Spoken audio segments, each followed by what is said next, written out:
প্রত্যেকটা নবীদেরকে আল্লাহ গ্রামের মধ্যে পাঠিয়েছেন, কোনো একটা শহরের জন্য পাঠিয়েছেন। ঈসা আলাইহিস সালাতু ওয়াস সালাম যখন দুনিয়ার মধ্যে আসছে, এরপর আরেকজন নবী মক্কা মদিনার মধ্যে আসছে। একটু হুশ করে জ্ঞান করে বলবেন, মক্কা মদিনার মধ্যে যে নবী এসেছিল সেই নবী কি শুধুমাত্র মক্কা মদিনার জন্য এসেছে? আরো আসতে মদিনার জন্য? ইউরোপ আমেরিকা কোন এলাকার জন্য এসেছেন? গোটা পৃথিবীর জন্য যেই নবী আগমন করেছে, আগমন করবার পরে পরিষ্কার দাবি করলেন, আনা খাতামুন নবিয়্যিন লা নবিয়্যা বাদি, আমি শেষ নবী, আমার পরে আর কোন নবী আসবে? আমি শেষ নবী, আমার পরে আর কোন নবী হতে পারে? কাজেই মাঝখানে যদি কোন গাজাখুর কাদিয়ানির বাহিনী ওরা যদি নিজেদেরকে নবী দাবি করে, নবী দাবি করতে পারে, খোদার কসম খেয়ে বলি গাজীপুর কুড়াবাড়ি মৌচাক এলাকার সাধারণ পাবলিকের জুতার বাড়ি খাওয়ার যোগ্য নয়, জুতার বাড়ি খাওয়ার যোগ্য নয়।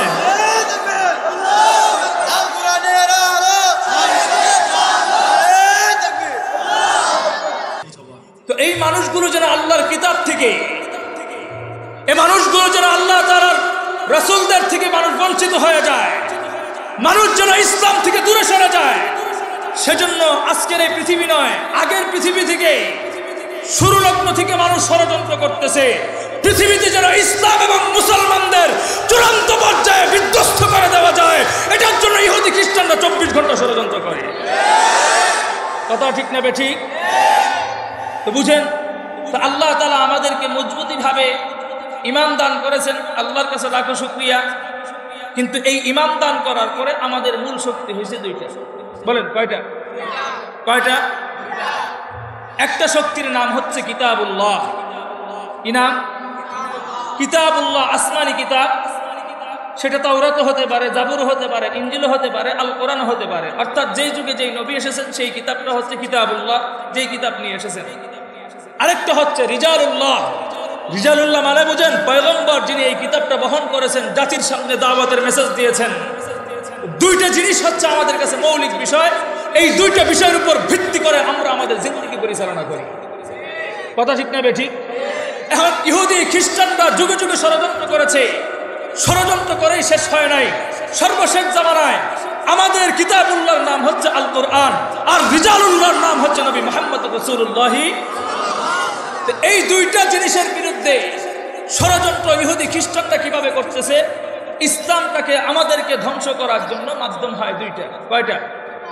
একটা জিনিস আছে, আপনারা খেয়াল করবেন, গাছ আছে না, বড় বড় গাছ চিনেন আপনারা? তো বড় বড় গাছ যখন আছে, এগুলাকে যখন ধ্বংস করে, ধ্বংস করার দুইটা সিস্টেম হয়। একটা সিস্টেম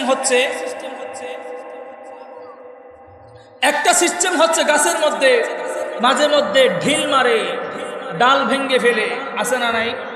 তো ওই গাছ এবং ডাল ভেঙ্গে ফেলা, ফলের মধ্যে আঘাত করা, এর দ্বারা গাছের তেমন কোনো ক্ষতি হয় না, বরঞ্চ সেই ক্ষতিটা শুকিয়ে গেলে গাছ আরো মজবুত হয়। কথা ঠিক না বেঠিক? তো এটাকে বলা হয় অস্থায়ী একটা ক্ষতি। আরেকটা হচ্ছে চূড়ান্ত পর্যায়ের ক্ষতি। তো অস্থায়ী ক্ষতি যেটা করে, এই ক্ষতির দ্বারা মুসলমানদের কোনো ক্ষতি হয় না। অস্থায়ী একটা ক্ষতির নাম হচ্ছে ইহুদি খ্রিস্টানরা ষড়যন্ত্র করে মুসলমানদেরকে শেষ করার জন্য।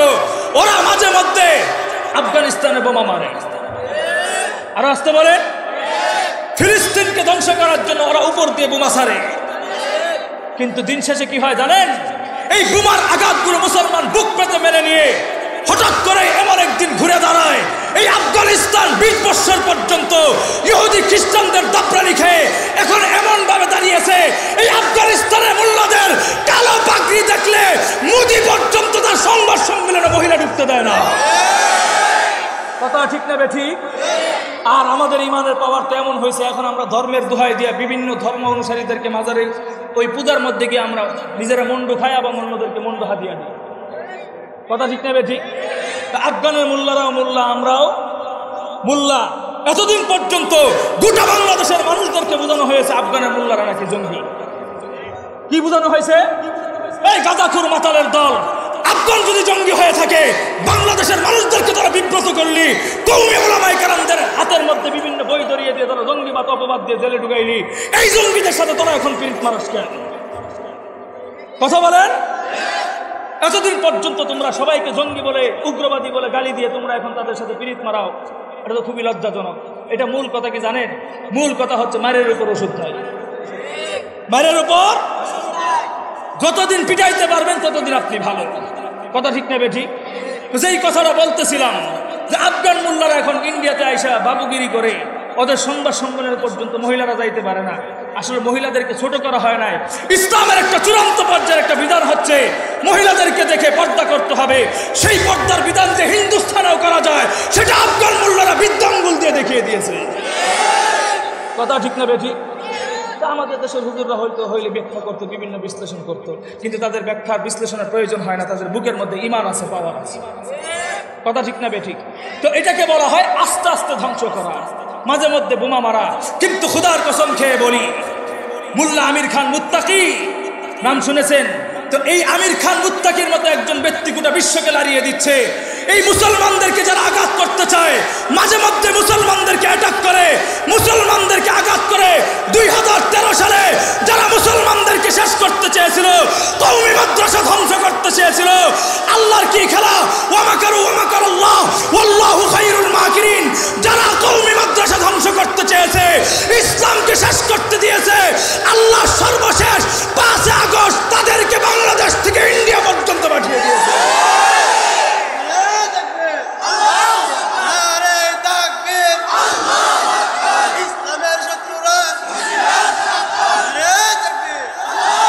মুহতারাম হাজিরিন, কথাটা পরিষ্কার বুঝেন, এটা হচ্ছে এক ধরনের আঘাত। কি আঘাত? যেটাকে বলা হয় ডালপালা ভেঙে দেওয়া অথবা নিক্ষেপ করার মতো। আরেকটা আঘাত হচ্ছে একটা গাছ থেকে গোড়া থেকে উপরে ফেলা। গোড়া থেকে উপরে ফেললে তো সেই গাছটা আর লড়বার কথা না। কথা ঠিক নেবে ঠিক? আর কোনোদিন জীবিত হওয়ার স্বপ্ন দেখে না। ইহুদি খ্রিস্টানরা যখন দেখলো আমাদেরকে বোমা মেরে শেষ করতে পারতেছে না, আমাদেরকে জেলে বন্দি করেও শেষ করতে পারতেছে না, এখন সর্বশেষ ওরা আমাদের গোড়ায় হাত দেয়। কি জানেন? মুসলমানের দুইটা শক্তি, একটার নাম হচ্ছে কিতাবুল্লাহ, আরেকটার নাম হচ্ছে রিজালুল্লাহ। এক আছে আল্লাহর কোরআন, আরেকজন হচ্ছে নবীজি। এই দুইজনের নামে যদি কেউ ব্যঙ্গ করতে পারো, বার্ষিকী বৈশা যদি কোরআনে লাথি মারতে পারো, তাহলে মুসলমানদের পর্যায়ে চূড়ান্ত পর্যায়ে ওদের অবনতি ঘটবে। এই ধরনের ষড়যন্ত্র বড় দুঃখ লাগে, কষ্ট লাগে, আমাদের বড় কষ্ট হয়।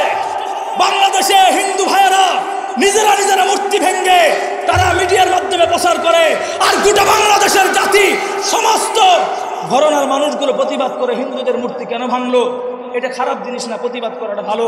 কিন্তু বড় দুঃখ লাগে, আমার আল্লাহর এই কোরআনটাকে যখন ভার্সিটির মধ্যে অপমান করা হয়, আমার এই আল্লাহর কোরআনটাকে যখন লাঞ্ছিত করা হয়, বাংলাদেশের মুসলমানরা কোরআনের পক্ষে কথা বলতে সাহস পায় না। এটা আমাদের জন্য লজ্জাজনক। হিন্দুদেরকে তো প্রতিবাদ হবে না এরকম নয়। কেউ যদি আমার সামনে মূর্তি ভাঙে, আমি ওরে গালি দিয়ে ছাড়বো, কারণ হচ্ছে ওরা একটা ধর্মের অনুসারী, ওকে আঘাত করার আমার কোনো অধিকার নাই। কথা ঠিক না বেঠিক? কিন্তু প্রতিবাদ জানানোর সময় তোমরা বৈষম্য করো কেন? তাহলে বোঝা যায় বৈষম্য তোমরা করো না, বৈষম্য উপর থেকে আসে। কথা ঠিক না বেঠিক? এখন কথাটা বুঝেন, ওরা এই জন্য সুযোগে সুযোগে কি করে, কখনো কখনো আমাদের কোরআনের উপর আক্রমণ করে, কখনো কখনো ওরা আমাদের নবীকে নিয়ে গালি দেয়। কিন্তু কথা কি? আল্লাহ তো পরিষ্কার বলে দিয়েছেন, যত ষড়যন্ত্রই করো না কেন, মুসলমানদেরকে গুলি করবা, হত্যা করবা। এক আমিনী চলে গেছে, আরেক আমিনী আল্লামা মামুনুল হকের নামে প্রতিষ্ঠিত হবে। কথা ঠিক না বেঠি? এক পীর সাহেব মরহুম ফজলুল করিম চলে গেছে, আরেক পীর সাহেব ফয়জুল করিম দাঁড়িয়ে যাবে। কথা ঠিক না বেঠি? এই যে একটা কথা, এক আমিনী চলে গেছে, আল্লামা মামুনুল হক দাঁড়াইছে। কিন্তু কথা হচ্ছে, এক আল্লামা দেলোয়ার হোসেন সাইদি চলে গেলেও ঘরে ঘরে দেলোয়ার হোসেন সাইদি তৈরি হবে। কিন্তু আমার আরেকটা বিষয়ে দুঃখ লাগে, জামাতের ভাইদের প্রতি উদাত্ত আহ্বান জানাতে চাই, আপনারা কওমি আলেমদের প্রতি বিদ্বেষ ছড়ান, অনুরোধ করি বিতর্ক সৃষ্টি করবেন না। আমি আর আপনি জাতি ভাই ভাই। বিগত বছর আলাদা চলছি না? 2013 সালে আপনাদেরকে আলাদা চলবার কারণে এক সরকার এসে ঠেঙ্গাইছিল, মনে আছে আপনাদের? আপনারা আলাদা চলছেন, আমরা আলাদা চলছি, একজন এসে ঠেঙ্গাইছে। কিন্তু আপনাদের বিপদের সময় আপনাকে যখন অপবাদ দেওয়া হলো, আল বদর নিজামীকে যখন রাজাকার বলে ফাঁসির মঞ্চে ঝুলানো হলো, বাংলাদেশের কোন দল আপনাদের পক্ষে যায় নাই, একমাত্র একটা দল হেফাজতে ইসলাম। আপনারা মজলুম ছিলেন বিদায় আল্লামা জুনায়েদ বাবনগরী, মুফতি সাখাওয়াত হোসেন রাজি তোমাদের পক্ষে কথা বলেছিল।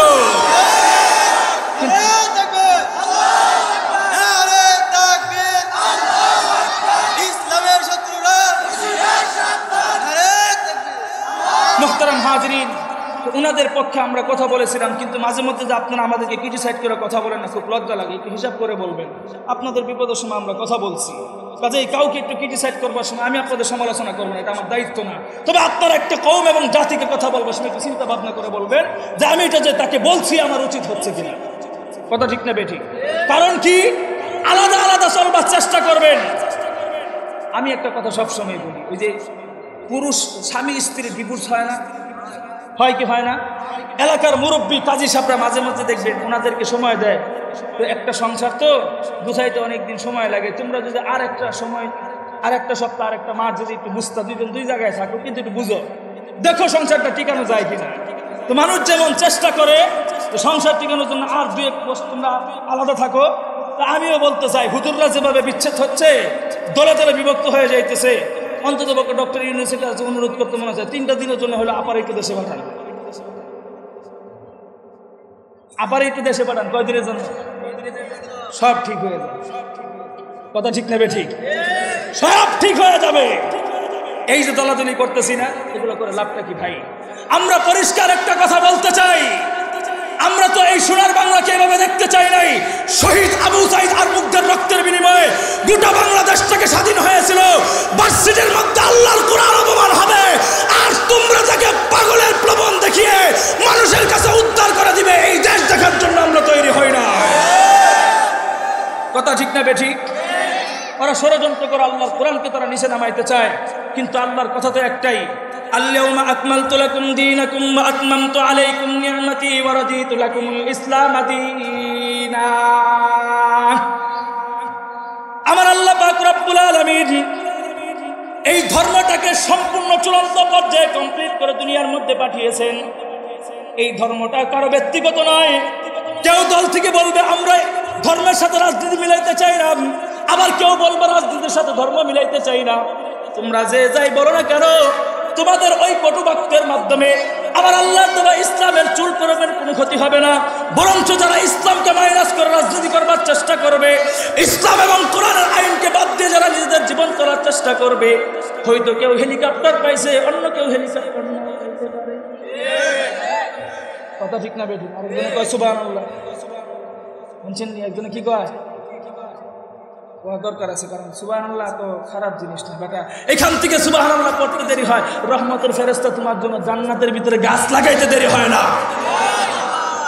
মুহতারাম হাজরিন, এই কথাটা বুঝেন তো। আল্লাহ পাক রব্বুল আলামিন কমপ্লিট করে এই ধর্মটাকে দুনিয়াতে পাঠিয়েছেন, এটাকে কেউ শেষ করতে পারবে? কিন্তু আমার আল্লাহর কথা হচ্ছে, এই কালেমার দায়িত্ব যারা বহন করবে তাদেরকে সাময়িক পরীক্ষা করবেন, কিন্তু ইজ্জত বাড়িয়ে দিবেন কে? আর একটু আস্তে সংক্ষিপ্ত কতক্ষণ কথা বলবো। দেখেন, যুগে যুগে আল্লাহ পাক রব্বুল আলামিন নবী পাঠাইছে। কতজন? কতজন? সংখ্যা উল্লেখ করে ফিতনা সৃষ্টি করবার লোক আমরা নয়। আমরা মাজমুই একটা কথা বলি, আমার আল্লাহ দুনিয়াতে অসংখ্য অগণিত নবী রাসূলদেরকে দুনিয়ার মধ্যে প্রেরণ করেছেন। কথা ঠিক নেবে ঠিক? তা আল্লাহ যখন নবী রাসূলদেরকে দুনিয়ার মধ্যে প্রেরণ করেছেন, দেখেন সিস্টেম দেখেন। আল্লাহ কোন কোন গ্রামে নবী পাঠিয়েছেন, কোন কোন শহরে পাঠিয়েছেন।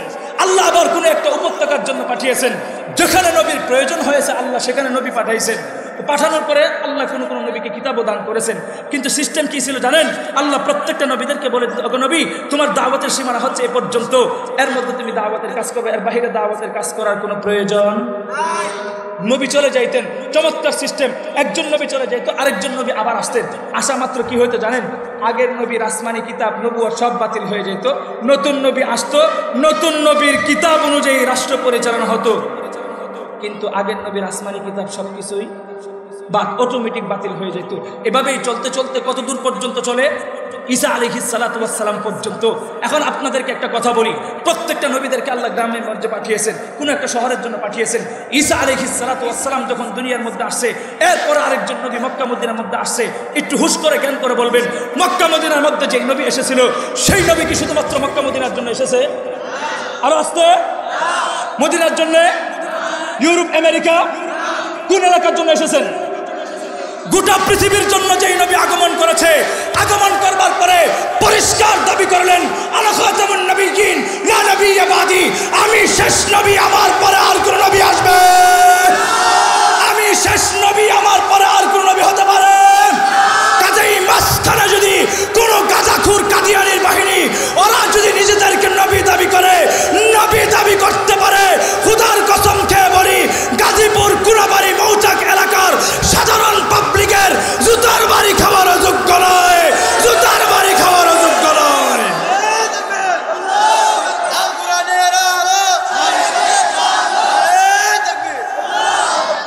মুহতারাম হাজরিন, স্লোগান দেওয়ার জন্য কি আপনারা লোক ভাড়া করে রাখছেন?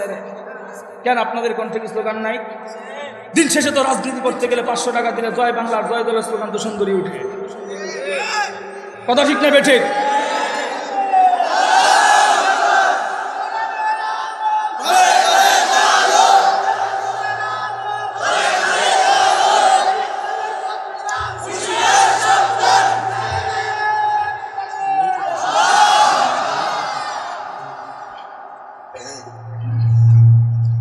মুহতারাম হাজরিন, ওই মাউথটাকে চালু দেখেন তো, চালু থেকে বন্ধ করে দেন। মুহতারাম হাজরিন, কথাটা পরিষ্কার বুঝেন। যেই কথাটা বলতেছিলাম, নবী যখন আসলেন, আগের নবীদের আসমানি কিতাববাদ, নবুয়তবাদ, শরীয়তবাদ, প্রত্যেকটা নবী চলে যেতেন। এখন আমার নবী আসে না গেছে? আমার নবী তো চলে গেছেন, জিন্দা আছে বুঝছি, কিন্তু আসে না গেছে? কবরে গেছেন, কিন্তু নবী চলে যাবার পর আল কোরআন আসে না বাতিল? আরেকটু আসতে, আমার নবীর দেওয়া কালেমা আসে না বাতিল? সবকিছুই তো ঠিকই আছে। প্রশ্ন আসতে পারে, হুজুর নবী তো নাই, কালেমা আছে, কোরআন আছে, কিন্তু এগুলো চালাবে কে? নবী তো আর নাই, চালাবে কে? জানতে চাও চালাবে কে? পরিষ্কার জবাব, ওয়ারাসাতুল আম্বিয়া, এ যুগের আলেম সমাজ। কোন সমাজ? আরে চিৎকার করে বলেন, কোন সমাজ? অনেকে আমাদেরকে বিগত বছর বলেছে আমরা নাকি শুধু এক দলের বিরুদ্ধে করি। কয় দলের? আজকের বয়ানে আপনারা ক্লিয়ার হয়ে যাবেন, আমরা কোনো দলের বিরুদ্ধে করি না। আমরা বিরুদ্ধে করে তাদের যারা আমার আল্লাহ নবীর আদর্শ এবং কোরআন আদর্শের বাহিরে চলে। কথা ঠিক না বেঠিক? এখন কথা বুঝেন, নবী যেহেতু নাই, কাজ চালাবে কে? আলেম সমাজ। তো আলেম সমাজ কিসের দায়িত্ব বহন করবে? কালিমাতু লা ইলাহা।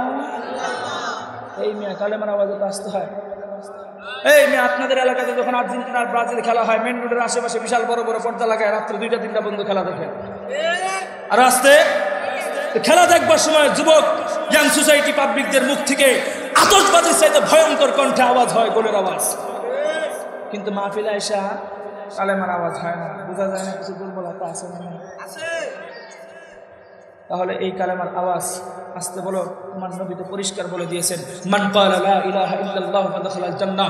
বেটা তুই এই দুনিয়া থেকে এই কালেমার যারা পরিমাণ পাওয়ার নিয়ে মৃত্যুবরণ করবি, আমার আল্লাহ তোর এই দুনিয়ার 10 দুনিয়ার সমান জান্নাত দান করবে। তাহলে এই কালেমার আওয়াজ আসতে হবে না জোরে হবে? এই কালেমা আস্তে আর জোরে হওয়ার মধ্যে বেশ কম আছে। কথা বুঝেন, কারণ জোরে হওয়ার মধ্যে একটা হিট হয়। আমরা যখন কালেমার জিকির করে দেখবেন আশেপাশে কেউ বিরক্ত হয় না, এটার একটা পাওয়ার, এটা উপরের সাথে কানেক্ট হয়। আবার যখন আমরা কালেমা চিৎকার করে বলি, তখন যাদের ভিতরে ইমানের দুর্বলতা আছে তাদের শরীরে অ্যালার্জি চুলকানি উঠে। না হয়তো কালেমার জিকির করলে আমার উপর আক্রমণ হয় না, কিন্তু কালেমার পতাকা উত্তোলন করলে আমার উপর বোমা চালানো হয় কেবল। কথা ঠিক না বেঠিক? কাজেই আমি আবারও বলছি, প্রত্যেকটা নবী এবং রাসূলদের দাওয়াতে বাণীর নাম কি ছিল? কালিমাতু লা ইলাহা। মুহতারাম হাজিরিন, প্রত্যেকটা নবীরাই যখন কালেমা নিয়ে দুনিয়ার মধ্যে আগমন করতেন, তা আগমন করবার পরে আমাদের একটা আকীদা বিশ্বাস। কথা ক্লিয়ার বুঝেন? যে যেই দলের থাকেন আমাকে মাফ করবেন, কথা বলতে দিবেন, কিন্তু আমি আপনার শত্রু নয়। আমার কথাগুলো যে আপনার সাথে মিলে তাহলে আপনি আমল করবেন, মিলে না মিলে আমাকে দূরে সরে দিবেন, কিন্তু আমি আপনার বিরুদ্ধে করবো না, আপনি আমার বিরুদ্ধে করার চেষ্টা করবেন না, মুসলমানদের মধ্যে ফেতনা ছড়ানোর চেষ্টা করবেন না। আমি বলি, আমার আল্লাহ যতগুলো দুনিয়াতে নবী পাঠিয়েছেন, প্রত্যেকটা নবীরাই ছিল নিষ্পাপ। কারো সন্দেহ আছে? কারো সন্দেহ আছে? কোন ব্যক্তির যদি নবীর ব্যাপারে সন্দিহান থাকে, কোন নবী নিষ্পাপ নয়। পরিষ্কার বলতে পারি, সাময়িক সময়ের সঙ্গে তোমার সাথে আমার রাজনৈতিক এক প্ল্যাটফর্মে দেখা হতে পারে, কিন্তু মুসলিম জাতি হিসেবে বিশুদ্ধ আকীদার মঞ্চে আমি তোমাকে গ্রহণ করব না। এই যে নবীরা নিষ্পাপ হিসাবে এসেছেন, আবার চলে গেছেন নিষ্পাপ, শুধু তাই নয়, আমার আল্লাহ প্রত্যেকটা নবীদেরকে খুবই মহব্বত করে, খুবই ভালোবেসে, আন্তরিকতার সাথে ভালোবেসে ডাকতেন। কিভাবে ডাকতেন জানেন? নবীদেরকে সুন্দর সুন্দর নাম ধরে ডাকতেন। আদম সফিউল্লাহ, মুসা কালিমুল্লাহ, ইব্রাহিম খলিলুল্লাহ, মুহাম্মাদুর রাসূলুল্লাহ। চমৎকার চমৎকার নাম ধরে ধরে আল্লাহ নবীদেরকে ভালোবেসে বেসে ডাকতেন। বলেন তো দেখি, এই সমস্ত নিষ্পাপ নবীরা যখন দুনিয়াতে কালেমার দাওয়াত দিতে আসতেন, এরা দাওয়াত দেওয়ার সময় এদের পিছনে বড় বড় আবু জাহাল আর ছাত্রলীগের দল ছিল কি ছিল না? আরো আসতেন। কিন্তু আল্লাহ সাময়িক পরীক্ষা করলেও এরা কি শেষ হয়ে গেছেন? আল্লাহ ইজ্জত বাড়ায় দিয়েছে। আল্লাহর কথা, সাময়িক পরীক্ষা করবে কিন্তু ইজ্জত বাড়িয়ে দিবেন কে? কথাটা বুঝেন। তো ইজ্জত বাড়িয়ে দিবেন আল্লাহ কিভাবে দেয় সংক্ষিপ্ত দিয়ে একজন নবীর কথা বলি। ইব্রাহিম আলাইহিস সালাতু ওয়াস সালামের নাম তো শুনছেন, আমি কিন্তু আগেই বলছি আমার কিন্তু এরকম কোনো কণ্ঠ নাই। এই ঘটনায় যদি আমার আগের বক্তার কাছ থেকে শুনতে চমৎকার লাগতো, আমারটা একটু তিতা লাগলো, তারপরে শোনেন। দেখেন ইব্রাহিম যখন দুনিয়াতে আগমন করবে মূল টার্গেট কি ছিল? কালিমাতু লা ইলাহা। আর এই কালেমার ভিতরে আছে যেখানে শিরকি প্রতিমা আছে রাত্রি দিয়ে ভেঙে ফেলো। এই শিরকি প্রতিমাগুলো ভাঙবার জন্য যখন দুনিয়াতে আসবে আগাম সংবাদ পেয়েছিল এক ব্যক্তি যার নাম হচ্ছে নমরুদ লানাতুল্লাহি আলাইহি। নমরুদ যখন জানতে পারলো পৃথিবীর মধ্যে ইব্রাহিম আগমন করবে, ইব্রাহিম যেন পৃথিবীর মধ্যে আসতে না পারে চূড়ান্ত পর্যায়ে ষড়যন্ত্র করলো একটা। সেই ষড়যন্ত্রের নাম হচ্ছে জন্ম নিয়ন্ত্রণ ষড়যন্ত্র। কি ষড়যন্ত্র বলবেন হুজুর এটা কি? আবার এটা আমি আপনাদেরকে বুঝাই। ইব্রাহিম আমাদের কি লাগে? অনেকে ভয়ে বলতে পারতেছে না। মাঝে মধ্যে দেখবেন কেউ যদি আপন বাপকে বাদ দিয়ে অন্য করে বাপ ডাকে তখন নিজের বাপের নাম ভুলে যায়। তো আমরা তো জাতির পিতা বলতে বলতে অন্য কিছু শিখছি, এখন অনেকে বলতে ভয় পাইতেছে। তো আমাদের জাতির পিতার নাম কি? ইব্রাহিম আলাইহিস সালাতু ওয়াস সালাম। তো উনি যদি আমাদের বাবা হয়, ওনার বাবা আমাদের কি হয়? অনেকে মুখই খুলে নেয়, ভয় পাইতেছে যে কি দিয়া কি পেস লাগে। এটা বলার কারণ আছে, আপনাদের দোষ না, এটা আমাদের আপডেট জমানার দোষ। তার কারণ হচ্ছে আমাদের বর্তমান ইয়াং সোসাইটির যুবকগুলো এরা নতুন নতুন বিয়ে করে আর ফ্ল্যাট বসে ভাড়া থাকে, দাদা দাদির সাথে কোনো সম্পর্ক নাই। এখন বাপের বাপ যে দাদা হয় এটাও ভুলে গেছে। না মিথ্যা বললাম? বাপের বাপ যে দাদা হয় এটাও কি হয়েছে? ভুলে গেছে। তো ইব্রাহিম আলাইহিস সালাতু ওয়াস সালাম যদি আমাদের বাবা হয়, ওনার বাবা আমাদের কি হয়? তো দাদা যেন দাদির সাথে মিলন করতে না পারে এই জন্য দুইজনকে দুই জায়গায় আটকায় রাখছিল, যাতে ইব্রাহিম দুনিয়াতে আসতে না পারে। বরং তিনি কি ষড়যন্ত্র করে কি সফল হয়েছে? ইব্রাহিম দুনিয়াতে এসেছেন, কালেমার দাওয়াত দিয়েছেন, কথা তো এটাই বাস্তব। কিন্তু কথা হচ্ছে পৃথিবীর ইতিহাসটা তোমরা একটু ভালো করে দেখো না। ইব্রাহিম আলাইহিস সালাতু ওয়াস সালাম আজকে পৃথিবীর মধ্যে নাই, নমরুদ নাই। তাহলে বর্তমান এই যুগে ইব্রাহিম আলাইহিস সালাতু ওয়াস সালামের নাম শুধুমাত্র মুসলমানরা নয়, ধর্ম নির্বিশেষে সকল মানুষ ইব্রাহিমের নাম শ্রদ্ধা এবং ভালোবাসার সাথে উচ্চারণ করে। কিন্তু নমরুদের নাম হিন্দু এবং বৌদ্ধ বড় কোনো ধর্মে তাদের নাম খুঁজে পাওয়া যায়। আরেকজনের কথা বলি, মুসা আলাইহিস সালাতু ওয়াস সালামের নাম শুনছেন? তো মুসা আলাইহিস সালাতু ওয়াস সালাম যখন পৃথিবীর মধ্যে আগমন করবে তারও আগাম সংবাদ পেয়েছিল এক ব্যক্তি যার নাম হচ্ছে ফেরাউন লানাতুল্লাহি আলাইহি। আর আসতে পারে ফেরাউন যখন জানতে পারল মুসা আসবে কিসের জন্য? কালিমাতু লা ইলাহা, এই দাওয়াতের বাণীর কাজ করবে। এখন মুসা যেন পৃথিবীর মধ্যে আগমন করতে না পারে এজন্য চূড়ান্ত পর্যায়ে ষড়যন্ত্র করেছিল কি জানেন? মুসাকে হত্যা করার জন্য মিশরের হাজার হাজার মা বোনদের পেট কর্তন করে পেটের ভিতর থেকে নবজাত শিশুগুলোকে টেনে হেসড়ে হত্যা করেছিল। বরঞ্চ দেখি শিশু হত্যা করে মুসারে কেউ আটকাতে পারছে? মুসা দুনিয়াতে এসেছেন, কালেমার দাওয়াত দিয়েছেন, চূড়ান্ত পর্যায়ে কালেমার দাওয়াত দিয়ে তিনি সফল হয়েছেন। কিন্তু পৃথিবীতে আজকে মুসাও নাই, ফেরাউনও। কিন্তু ইতিহাস কি বলে? বর্তমান এ যুগে মুসা আলাইহিস সালাতু ওয়াস সালামের নাম শুধুমাত্র মুসলমানরা নয়, ধর্ম নির্বিশেষে কেউ যদি মুসার নাম একবার মুখ দিয়ে উচ্চারণ করতে চায়, ও দোস্ত, মুসার নাম উচ্চারণ করবার আগে মানুষের বুকের মধ্যে 10 বার ঝাঁকুনি দেয় ভয়ের কারণে। 2 নম্বর কারণ হচ্ছে ফেরাউনের নাম কেউ মুখে আনবে তো দূরের কথা, 10 বার নাক ছিটকায়। কথা ঠিক না বেঠিক? এই ইতিহাসগুলো জানা দরকার। মুসলমানদের আলাদা একটা পাওয়ার রয়েছে, সেই মুসলমান বাতিলের সামনে কোনোদিন মাথা নত করে নাই। আজকে আমাদের যুব সম্প্রদায় ওরা ইসলাম বুঝবে তো দূরের কথা, ওরা 24 ঘন্টা মোবাইলের মধ্যে ফ্রি ফায়ার আর পাবজির মধ্যে যেভাবে মাথা নত করে, ওরা আল কোরআন কি জিনিস আগামী 10 বছর পরে কিছুই বুঝবে না। নাকি মিথ্যা বললাম? ওরা হুজুরদের সামনে মাথা নত না করলেও 24 ঘন্টা মাথা নত করে লঙ্গির মধ্যে মোবাইল দেখে পাবজি খেলে। কথা ঠিক না বেঠিক? মুহতারাম হাজিরিন, এত গেল মুসা আলাইহিস সালাতু ওয়াস সালামের কথা। এবার আসো তোমাদেরকে বলি কার কথা? আমাদের নবীর কথা। আমাদের নবী যখন পৃথিবীর মধ্যে আগমন করলেন, আবু জাহাল ছিল কি ছিল না? খারাপ লাগতেছে আপনাদের? খারাপ লাগতেছে? তো আবু জাহাল উতবা সাহেবা ছিল কি ছিল না? তো আবু জাহাল উতবা সাহেবা তারা যখন আমার নবীর উপর অকাত্যভাবে নির্যাতন করলো, শুধু নির্যাতন নয়, আমার নবীর দন্ত মুবারক পর্যন্ত শাহাদাত বরণ করে দিয়েছে। ওরা আমার নবীকে নির্যাতন করতে গিয়ে আমার নবী যখন নামাজে দাঁড়াইতো সিজদার মধ্যে অবনত হলে আবু জাহাল গর্দানের উপর উঠে ভুঁড়ি পর্যন্ত রেখে দিত। সেই ইতিহাস আমাদের জানা আছে না ভাই? বলেন তো দেখি, আজকে পৃথিবীর মধ্যে আমার নবীও নাই, আবু জাহালও নাই। চূড়ান্ত পর্যায়ে স্বীকৃতি এটা। বর্তমান এই যুগে আমার নবীর নাম মুসলমানরা নয়, কসম খেয়ে বললে কাফারা দিতে হবে না। তোমাদের কোন বাড়িতে হিন্দুর দোকান আছে আছে মিষ্টির, সেখানে গিয়ে জিজ্ঞাসা করো। হিন্দুদের সেলুন আছে, সেখানে গিয়ে জিজ্ঞাসা করো। নবী মুহাম্মদ সম্পর্কে তাদের কাছে বাণী জেনে আসো, ওদেরকে জিজ্ঞাসা করো নবী মুহাম্মদ সম্পর্কে।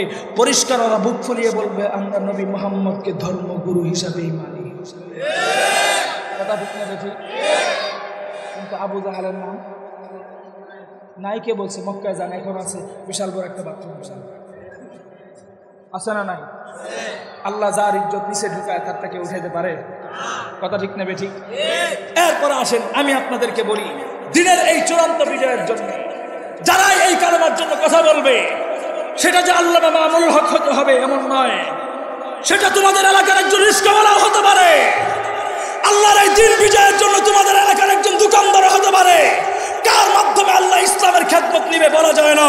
তুমি যদি আল্লাহর এই কালেমাকে প্রতিষ্ঠিত করবার জন্য ইখলাসের নিয়তে যদি চিৎকার করতে পারো, কালেমার এই পতাকা যদি উড্ডয়ন করতে পারো, ও দুনিয়ার মুসলমান, তোমাদের মধ্য হতে আবার নতুন করে খালিদ বিন ওয়ালিদ তৈরি হবে।